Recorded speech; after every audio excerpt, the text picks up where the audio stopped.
It's bourbonblog.com as we dive into more wonderful releases. I have Tara Lindley, High West Distillery Director of Sensory and New Product Development. It's an honor to have you here as you're redefining innovation in American whiskey and doing so many wonderful products. Tara, how you doing? I'm excellent. Thank you so much for having me. It's great to be here. Great to have you back. And today it's one great brand that deserves another. Two favorites of mine. I've always loved the Prisoner wine from Napa Valley. And also, of course, I love High West. This is your third iteration of what you call the Prisoner Share. And I'm sipping on some already, but tell us just what is the Prisoner Share? Exactly. So the Prisoner Share is a collaboration between the Prisoner Wine Company out in Napa Valley and High West Distillery. And we developed a new to world blend when this first came out. It's a blend of bourbon and rye, minimum age 4 years old, but sometimes all the way up into those double digits, 12, 15 years. And then we take that blend and finish it in Prisoner red wine barrels every year for some period of time. And the bourbon and the rye blend together with that red wine influence and some French oak character. Really creates this really beautiful complexity in the glass that is so fun and will change in your glass as you're enjoying it as well. Well, there's so many layers, not only to the whiskey, but also to the development, because I think that there's so many bourbon and rye and whiskey enthusiasts that don't just love a bourbon or a rye. They love a blend. So you have that. So many love a great red wine finish, but just not a finish that really smacks you in the face. This one is balanced. It has those bold characteristics, but it really takes the palate so many places. And some of the finishing on this, you did for up to 2 years. You really spent your time with it. You can actually see the color of this. This is some serious color, I would imagine, not only from the age of the whiskey, but also from the finish, right? Yes. We did get some really beautiful color. And one of the things that I love about getting these wine barrels, internally from our partner winery is that, we have such great control over the quality of those barrels.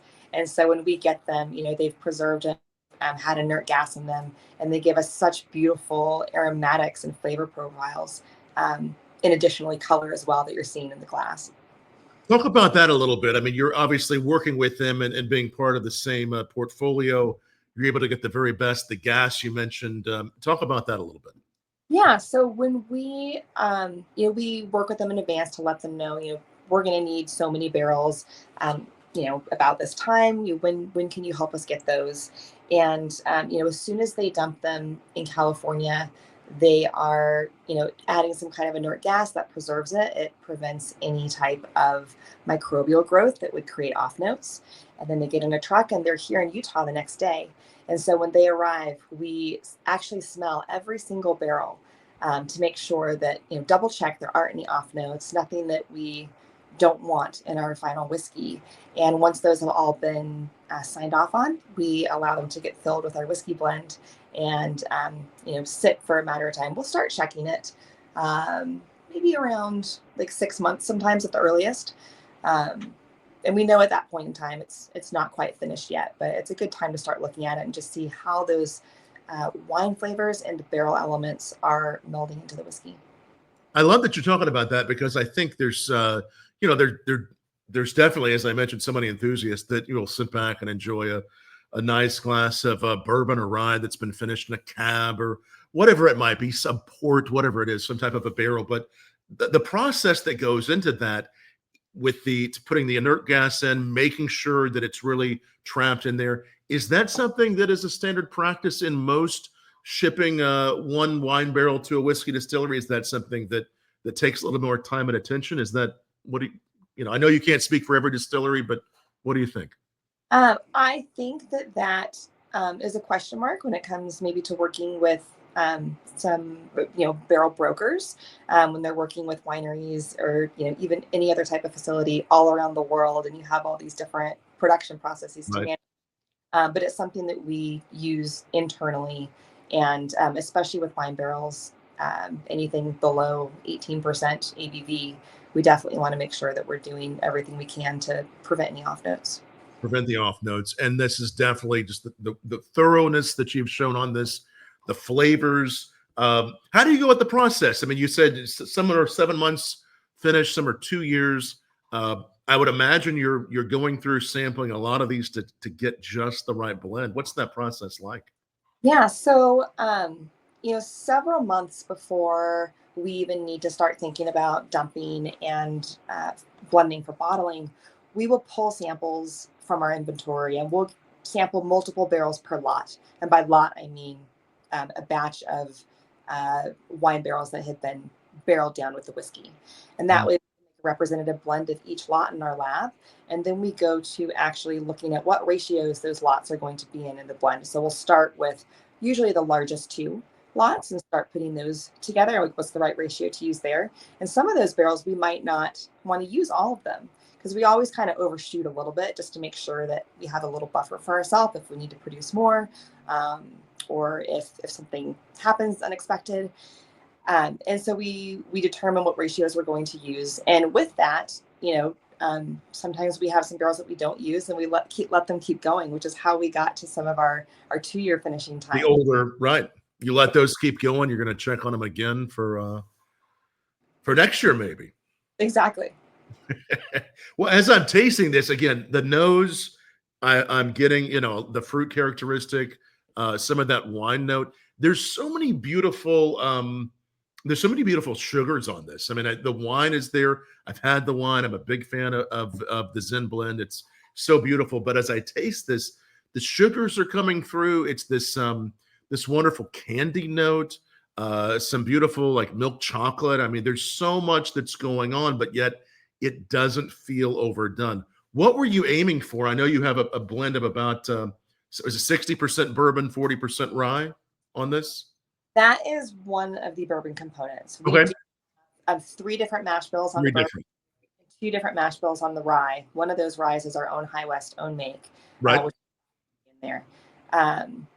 But even before we put the whiskey into the wine barrels, we're still developing that blend. And for example, this is the first year that we used that 60-40 mash bill from Bardstown. And it was, we loved the high rye on it. And it was something that we wanted to see, well, how's that going to work in there? So, we like to get experimental and try new things. And, with that said, we have had a lot of experience with finishing for years. And so we knew it wasn't going to come out bad. Let's say that. You knew that you were getting something that was going to be just this luscious, really the mouthfeel is big. It's velvety. It has this wonderful, I would say velvety note. It has this just very smooth on the palate, but at the same time, the sugars are really exploding with characteristics, with flavor, almost some spun sugar there too against the wine note. What do you get on this? This is complex. This is different. Definitely a nice taste of luxuriousness, almost some old world notes I'm getting on this. What do you get? Yeah, so on the nose, I get a lot of pomegranate and cranberry. So there's fruit there that is kind of plush and decadent. Yes. Cranberry also brings in just a little bit of that maybe like savory element or less sweet element of fruit. Right. And one thing I like about that is that some of the notes that you get off of this cross over into some of the Prisoner, some of their wine notes as well. So I think that's really cool. Definitely some cacao nibs, some light roast espresso on the nose, which I think gives it like more layers of complexity on the nose, a little more depth that you can just swim right into. Right. Ending with a little bit of like a leather and cedar note on the nose. On the palate, cherries and raspberries up front, just bright plush fruit. And then it starts moving into, you can taste that structure from the barrel maturation and the barrel finishing start to come in mid through finish. And so you start to get a little bit more of those, like there's a bergamot tea note. That tea note I attribute to more of that structure. Yeah. Some French oak, a little more cocoa. But then that fruit still carries through really nicely on the finish and the linger as well, with some rice spice coming up right at the end. I get that spice towards the end, almost this like with the cacao, this raspberry truffle, chocolate truffle note. I mean, it really carries through. But like I said, the sugars are there exploding, but not overly done, not overly sweet. So well balanced. This one is fairly limited, right? I mean, you have to look for it a little bit to find it, don't you? That's right. It is distributed nationally, but it is definitely one of our more limited releases. Really beautiful. And again, third year in a row. I would imagine you're going to do this every year for a while. Well, what I can say is that we do already have next year's blend in barrel. We So know at least next year. yeah, next year you could plan now to start looking for it. Next year, we'll look forward to it again. The Prisoner Share, for those of you that are wine fans, bourbon rye fans, this one really just hits so many beautiful spots. I can see this well, first of all, it is a great sipper, but being paired with some delicious cheeses, just some beautiful culinary aspects. I know this would go well with a perfect cigar. There's so many great pairings for this one. Any favorite pairings you have that you've tried with this one? So when we had our release dinner, gosh, maybe trying to do a math in my head, 5 or 6 weeks ago now, um, we had it with the main course, and they had prepared, I think it was a bison or some kind of Oh, wow. kind of gamey meat I can see that. Yeah. with the main event. So I did enjoy that pairing. Beautiful. Beautiful. You're always working on something exciting new there. What are you working on right now that you're looking forward to?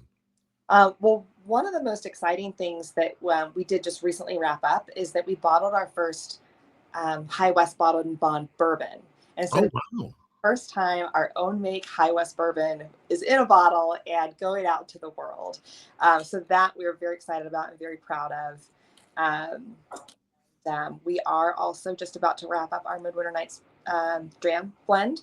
We start bottling with that in just a few weeks. So lots of exciting work going on there as well. So that'll be bottled soon. The dram for usually what, right? A late fall, winter release? Yeah, I believe it's usually in early October that we release it. Yep, early October. Anything you can tease forward to that might be a little different this year, or is it Every year with that, we are looking at different ratios of our tawny and ruby port barrels. And so that's something fun that we've explored this year and we'll continue to explore. Does contain High West rye. We're proud of that. And really just loving the layers of complexity that we've developed on this. When we go and we make these blends, and even when we did this blend of the Prisoner Share, we pull out some of our old releases that we had done previously to taste it next to it. Yeah, because this is how many you've done. How many has this been? For Midwinter Nights Dram? Yep. We're about to bottle Act 13.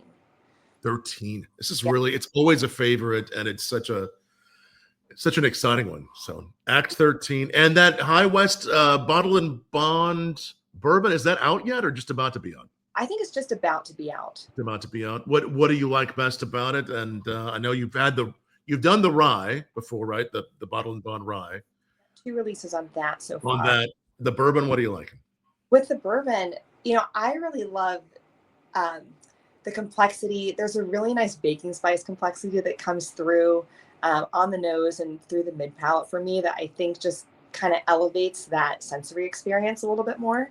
I also love our pot still bourbon. We have some high rye mash bill in there as well.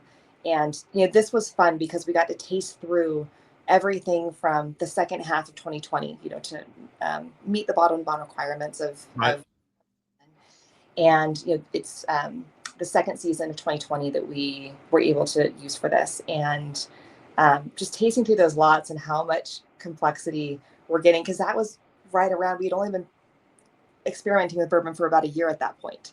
And so seeing that we, the different yeast strains that we used, and we did a couple of experimental barrels as well. Not all of those made it into this blend, but maybe they'll make it into something else in the future.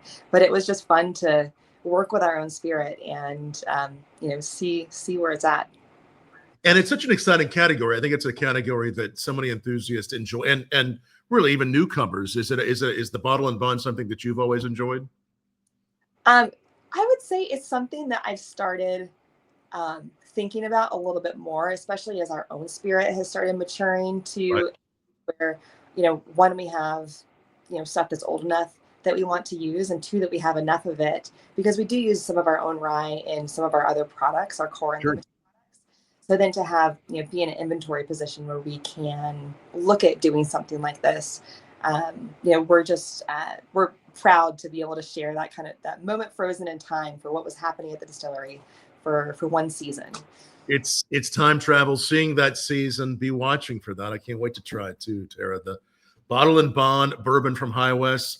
Of course, the Midwinter's Night Dram. They're always a perfect one for winter sipping. And this Prisoner's Share is just perfect. And hopefully, if you're watching this and you can still find some of this, get a bottle of this because it is so well done. Tara, you do such great work. Thanks for sipping with us and having some fun and tasting and talking about this on Bourbon Blog. I really appreciate it. It's my pleasure. Thank you so much for having me back, and I hope to see you again. Yes, absolutely. Cheers and enjoy. Cheers.